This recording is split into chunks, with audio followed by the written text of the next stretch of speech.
বুঝছো? অসুবিধা হবে না তো? ব্যাগে অসুবিধা হবে না? ব্যাগে অসুবিধা হবে না তো?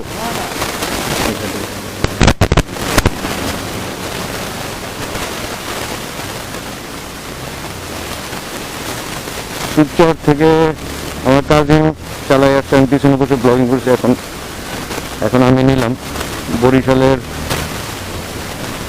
থেকে হয়তো 20-25 কিলো বা 30 কিলোর মতো আছে বরিশাল। তার আগে আমি পেলাম ভিউটা। দেখেন রাস্তার দুর্ঘটনাপ্রবণ এলাকা, তো সাবধানে যেতে হবে।